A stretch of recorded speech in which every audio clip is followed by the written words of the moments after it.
ओम नमो भगवते वासुदेवाय। अब हम श्रीमद् भागवत महापुराण के अष्टम स्कंद के प्रथम अध्याय का पाठ करेंगे, जिसमें मनवंतरों का वर्णन किया गया है। मनवंतरों का अर्थ है विभिन्न मनुओं की आयु।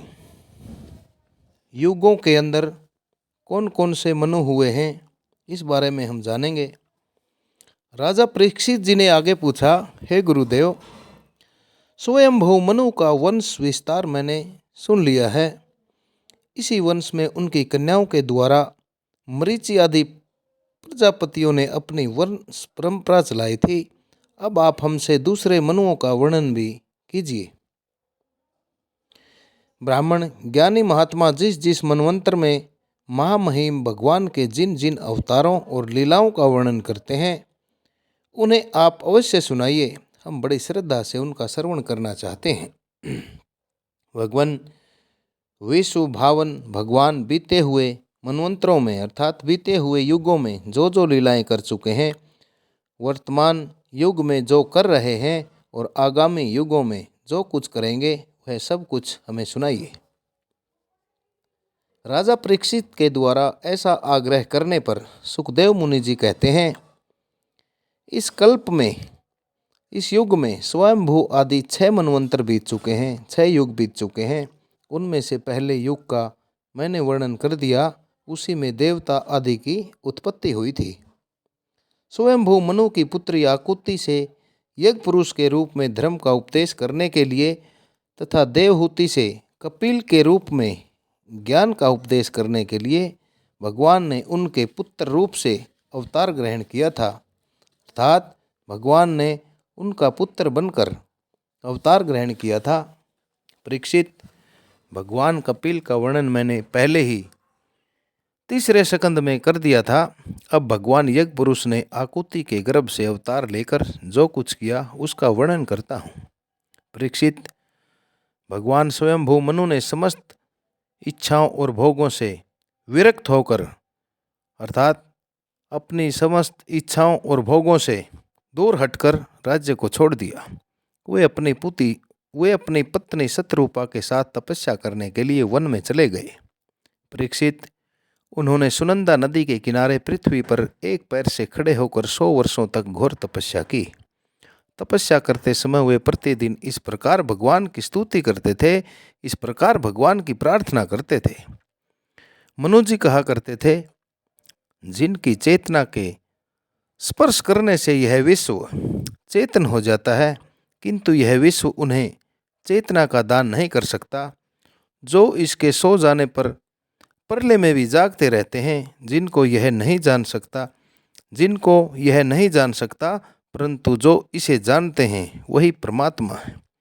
यह सारा विश्व और इस विश्व में रहने वाले सभी चर अचर प्राणी सब उन परमात्मा से ही ओतप्रोत हैं।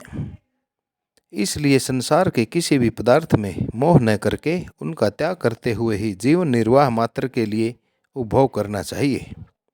तृष्णा का सदा त्याग कर देना चाहिए। भला ये संसार की संपत्तियां किसकी हैं? भगवान सबके साक्षी हैं।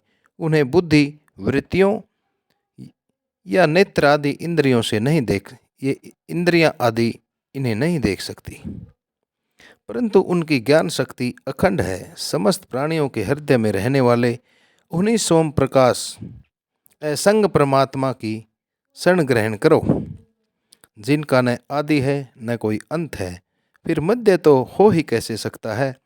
जिनका न कोई अपना है न कोई पराया है, और न बाहर है न भीतर। वे विश्व के आदि अंत मध्य अपने प्राय बाहर और भीतर सब कुछ हैं। उन्हीं की सत्ता से विश्व की सत्ता है। वही अनंत वास्तविक सत्य परब्रह्मा हैं। वही परमात्मा विश्व रूप हैं। उनके अनंत नाम हैं।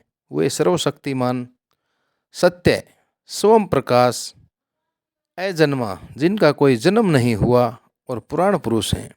वे अपनी माया शक्ति के द्वारा ही विश्व सृष्टि के जन्म आदि को स्वीकार कर लेते हैं और अपनी विद्या शक्ति के द्वारा उसका त्याग करके निष्क्रिय सत्स्वरूप मात्र रहते हैं।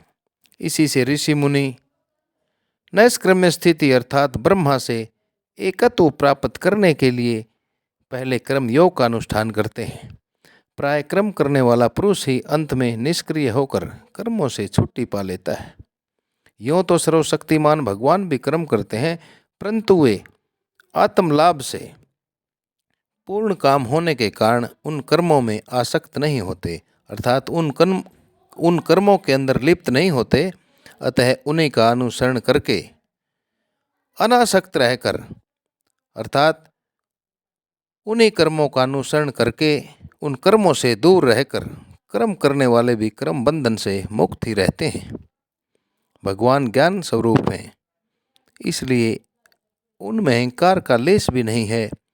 वे सर्वतः परिपूर्ण हैं, अर्थात वो हर जगह परिपूर्ण हैं, इसलिए उन्हें किसी वस्तु की इच्छा नहीं होती। वे बिना किसी की प्रेरणा के ही स्वच्छंद रूप से ही कर्म करते रहते हैं, अर्थात बिना किसी की प्रेरणा के ही खुद कर्म करते हैं। वे अपनी ही बनाई हुई मर्यादा में रहकर अपने कर्मों के द्वारा मनुष्यों को शिक्षा देते हैं। वे ही समस्त धर्मों के प्रवर्तक और उनके जीवन दाता भी हैं। मैं उन्हीं प्रभु की शरण में हूँ।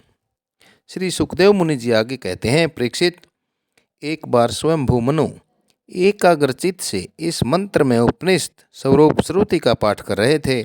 उन्हें नींद में अचेत होकर बड़बड़ाते जान भूखे असुर और राक्षस खा डालने के लिए उन पर टूट पड़े। यह देखकर अंतर्यामी भगवान यज्ञ पुरुष अपने पुत्र याम नामक देवताओं के साथ वहां आए। उन्होंने उन खा डालने के निश्चय से आए हुए असुरों का संहार कर डाला और फिर वे इंद्र के पद पर बैठकर स्वर्ग का शासन करने लगे। परीक्षित, दूसरे मनु हुए स्वरोचिस। वे अग्नि के पुत्र थे। उनके पुत्रों के नाम थे घुमान, सुषेण और रोचिष्मान आदि। उस मनवंतर में इंद्र का नाम था रोचन। प्रधान देवगण थे तुषित आदि। ऊर्ज स्तंभ आदि वेदवाणी गण सप्तऋषि थे। उस मनवंतर में वेदशिरा नाम के ऋषि की पत्नी तुषिता थी। उनके गर्भ से भगवान ने अवतार ग्रहण किया और विभु नाम से प्रसिद्ध हुए। वे आजीवन नैष्ठिक ब्रह्मचारी रहे। उन्हीं के आचरण से शिक्षा ग्रहण करके 88,000 व्रतनिष्ठ ऋषियों ने भी ब्रह्मचर्य व्रत का पालन किया। तीसरे मनु थे उत्तम। वे प्रिय व्रत के पुत्र थे। उनके पुत्रों के नाम थे पवन, सृंजय, यज्ञहोत्र आदि। उस मनवंतर में वशिष्ठ के प्रमद आदि 7 पुत्र सप्तऋषि थे। सत्य, वेदश्रुत और भद्र नामक देवताओं के प्रधान गण थे और इंद्र का नाम था सत्यजीत। उस समय धर्म की पत्नी सुंदरिता के गर्भ से पुरुषोत्तम भगवान ने सत्यसेन के नाम से अवतार ग्रहण किया था, अर्थात सत्यसेन के नाम से जन्म लिया था। उनके साथ सत्यव्रत नाम के देवगण भी थे। उस समय के इंद्र सत्यजीत के सखा बनकर, सत्यजीत के मित्र बनकर भगवान ने असत्यपरायण, दुशील और दुष्ट यक्षों, राक्षसों एवं जीवद्रोही भूतगणों का संहार किया। चौथे मनु का नाम था तामस। वे तीसरे मनु उत्तम के सगे भाई थे। उनके पृथु, ख्याति, नर, केतु इत्यादि 10 पुत्र थे। सत्यक, हरि और वीर नामक देवताओं के प्रधान गण थे। इंद्र का नाम था त्रिशिक। उस मनवंतर में ज्योतिर्धाम आदि सप्तऋषि थे। परीक्षित, उस तामस नाम के मनवंतर में विधृति के पुत्र वैधृति नाम के और भी देवता हुए। उन्होंने समय के फेर से नष्ट प्राय वेदों की अपनी शक्ति से बचाया था, अर्थात वैधृति नाम के और भी देवता जो हुए थे, उन्होंने समय के फेर से नष्ट प्राय वेदों को अपनी शक्ति से ही बचाया था, इसलिए ये वैधृति कहलाए। इस मनवंतर में हरि मेधा ऋषि की पत्नी हरिणी के गर्भ से हरि के रूप में भगवान ने अवतार ग्रहण किया। इसी अवतार में उन्होंने ग्रह से गजेंद्र की रक्षा की थी, अर्थात एक मगरमच्छ से गजेंद्र नाम के हाथी की रक्षा की थी। राजा परीक्षित ने आगे पूछा, हे मुनिवर, हम आपसे यह सुनना चाहते हैं कि भगवान ने गजेंद्र नाम के हाथी को ग्राह के फंदे से कैसे छुड़ाया, अर्थात मगरमच्छ के फंदे से कैसे छुड़ाया था। सब कथाओं में वही कथा परम पुण्यमयी है, प्रशंसनीय है, मंगलकारी और शुभ भी है, जिसमें महात्माओं के द्वारा गान किए हुए भगवान श्री हरि के पवित्र यश का वर्णन रहता है।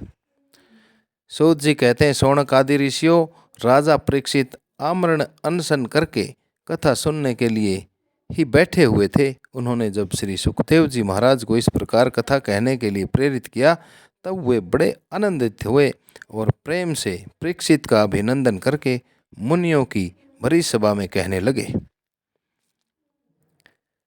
क्या कहने लगे, ये अगले द्वितीय अध्याय में हम जानेंगे कि ग्राह के द्वारा गजेंद्र हाथी को पकड़ा जाना, अर्थात मगरमच्छ के द्वारा गजेंद्र हाथी को किस प्रकार पकड़ा गया था, ये अगले दूसरे अध्याय में हम जानेंगे।